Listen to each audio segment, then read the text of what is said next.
चंदेषु निम्मलयरा आयिचेषु अय्यं पयासैरा सागरवर गंभीरा सिद्धा सिद्धिं मम दिशन्तु सिद्धा सिद्धिं मम दिशन्तु।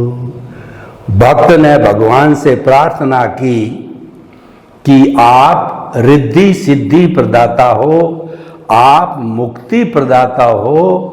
मुक्ति मेरे जीवन का लक्ष्य है, मेरा मुक्ति की ओर प्रयाण हो, उसके लिए वैसी शक्ति दो, जागृति दो, आशीर्वाद दो।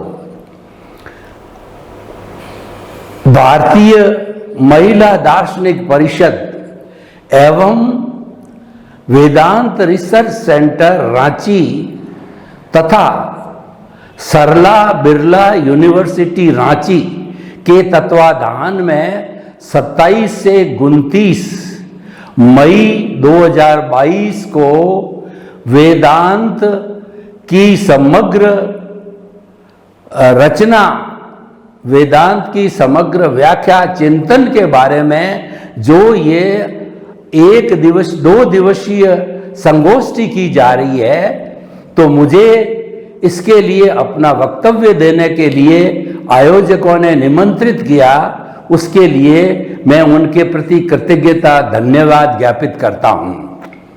वेदांत का अगर हम संधि विच्छेद करें तो वेद प्लस अंत, यानी जहां पर वेदों का अंत होता है वहां से वेदांत प्रारंभ होता है, और वेदों का अंत उपनिषदों से होता है। उपनिषद वेदों के ऊपर कमेंट्री, भाष्य और चूर्णी टीका कमेंट्री लिखी गई है, वो जो कि 108 कुल उपनिषद है, वो वेदांत के ऊपर लिखे गए हैं। यानी कि वेदांत के अंदर वेदों का सार है, और वेदांत के अंदर द्वैत, अद्वैत, विशिष्टाद्वैत, अन्य बहुत सी शाखाएं हैं। अगर वेदांत का हम मुख्य हार्द समझें तो अहम ब्रह्मास्मि, मैं ब्रह्म हूं और ब्रह्म सत्यम जगत मिथ्या। ये जो ब्रह्म है, यानी जो हमारा शुद्ध आत्मा है, वो सत्य है, और शेष सब मिथ्या है। शेष का मतलब ये सांसारिक अवस्थाएं, माया, वह सब मिथ्या है। आज छोटे मोटे विदेश देश, ईस्टर्न फिलॉसफी, वेस्टर्न फिलॉसफी के अंदर कुल 365 तरह के धर्म दर्शन हैं। सभी ने आत्मा के अंदर विश्वास जाहिर किया है। जो आत्मा में विश्वास करता है वो कर्मों में विश्वास करता है, कर्म फल में विश्वास करता है, कर्मों से छूटना चाहता है, और अंतिम लक्ष्य मुक्ति और मोक्ष का बना रहता है। यानी समस्त जितने भी विश्व के धर्म दर्शन हैं वो सब मुक्ति का लक्ष्य रखते हैं। और हम भारतीय संस्कृति के 55 तरह के धर्म दर्शनों की बात करें, जिसमें वेदांत, सांख्य, योग, न्याय, जैन, बौद्ध इत्यादि इत्यादि जो धर्म दर्शन है, सभी ने जो है वह वेदांत की तरह ही आत्मा और आत्मा के साथ जुड़े हुए अज्ञानता का विवेचन किया है। तो मूल रूप के अंदर ब्रह्म बनने में जो बाधा है वह है हमारी अज्ञानता है, और अज्ञानता सहित ब्रह्म है जिसको कि जीव कहा जाता है। ब्रह्म का अंश जीव, उसमें अज्ञानता होती है। तो उस जीव में से जब अज्ञानता समाप्त हो जाती है, माया समाप्त हो जाती है, तब वह जीव जो है वो ब्रह्म में लीन हो जाता है और उसकी मुक्ति हो जाती है।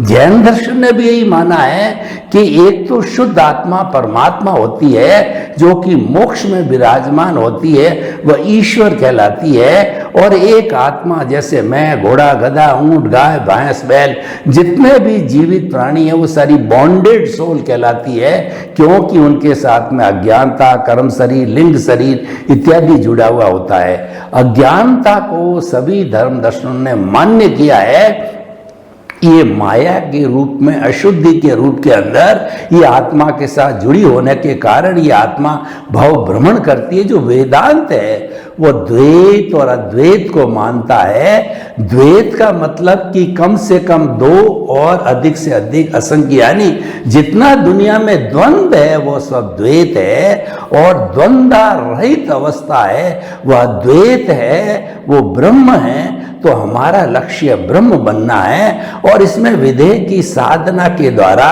ब्रह्म बना जा सकता है। जैसे राजा जनक थे, वो विदेही राजा कहलाते थे, जो सीता के पिताजी है। तो उनमें विदेह का अर्थ हुआ कि वो देह में रहते हुए भी देह का अनुभव नहीं करते थे। वो जीव रहते हुए भी जीवन मुक्त थे, क्योंकि वह अपने आप को उस जो है माया से अलग मानते थे। तो यानी हमको अद्वैत बनना है। अद्वैत बनने के लिए क्या है कि हमारी उस अज्ञानता को समाप्त करना। और सबसे बड़ी अज्ञानता क्या है कि मैं कौन हूं और इस जगत का संचालन करने वाला कौन है। जैन दर्शन ने जब ये दोनों चीजें सही मालूम हो जाती है तो उससे हमको ज्ञान होता है। तो मैं कौन हूं, मैं मन वचन काया से मुक्त ऐसा शुद्ध आत्मा हूं। जब इसका ज्ञान हमको प्राप्त हो जाता है तो इसको सम्यक ज्ञान कहते हैं। और इस जगत का संचालक, इस शरीर का संचालक मैं नहीं हूं बल्कि कुदरत है, जो कि 6 समवायों का समूह है। वह कुदरत इसका संचालन करती है। तो जब ऐसा ज्ञान हो जाता है तो सम्यक दर्शन होता है। सम्यक ज्ञान और सम्यक दर्शन के बाद के अंदर सम्यक तप जो है किया जाता है। वो तप ये होता है कि किस तरीके से हम जो अज्ञानता इस हमारे जीव के साथ, आत्मा के साथ जुड़ी हुई है, इसको कैसे तपावें, इसका कैसे शोधन करें। शोधन करने के लिए जो है वह अद्वैत की साधना कहलाती है। यानी शरीर अलग है, मैं अलग हूं। ये शरीर तो पिछले जन्म के कर्म के भुगतान के लिए मिला है, लेकिन मेरा मूल स्वरूप तो आत्मा है। वो आत्मा अजर अमर अविनाशी, जिसका रंग नहीं, गंध नहीं, वर्ण नहीं, जलती नहीं, मरती नहीं, कटती नहीं, वो तो विशुद्ध अवस्था में है, वो मुक्ति की अवस्था में है। उसको मुझे प्राप्त करना है, वह परमात्मा है। जब हम इसका चिंतन जो है अपने आर्ट ऑफ द विजन के अंदर रखते हैं, इस विजन के अंदर, हमारी सोच के अंदर जब हम इस बात को फिट कर देते हैं और निरंतर उसके ऊपर हम अभ्यास करते रहते हैं, साधना करते रहते हैं, तो वह जो है हमारी तप की साधना होती है। जब तप चलता रहता है, सम्यक ज्ञान दर्शन हमारे पास होता है। और तप की ये निरंतर साधना जितने समय तक चलती है, तो ये तप की साधना होने के बाद सम्यक चारित्र मिलता है, यानी हमारे लक्ष्य की प्राप्ति होती। तो कहने का अर्थ ये है कि वेदांत के अनुसार हमको द्वैत से अद्वैत बनना है, हमको द्वंद्व से निर्द्वंद्व बनना है।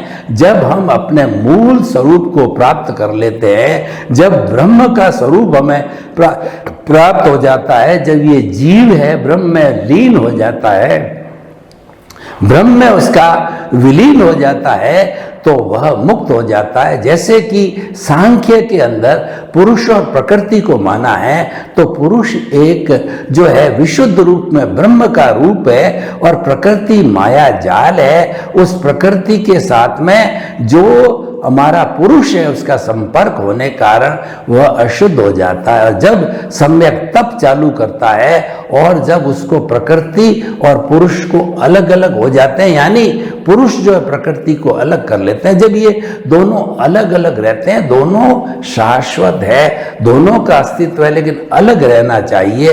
तो इस स्थिति के अंदर वो जो है दोनों अपना अस्तित्व रखते हुए और पुरुष जो है मुक्त हो जाता है। तो वेदांत की सबसे बड़ी बात है कि हमको द्वैत से अद्वैत बनना है, हमारे जीव को जो है ब्रह्म में लीन करना है, ये जीवन का लक्ष्य होना चाहिए। मुझे आयोजकों ने जो ये अपनी पार्टिसिपेशन करने का अवसर दिया, उनके प्रति मैं कृतज्ञता ज्ञापित करता हूं। और हम सभी वेदांत के इस लक्ष्य को जो है द्वैत से अद्वैत की ओर प्रस्थान करके हम ब्रह्म में लीन हो जाएं, तो हम इसी भावना से निरंतर साधना करते रहें। आपके प्रति मंगल भावना।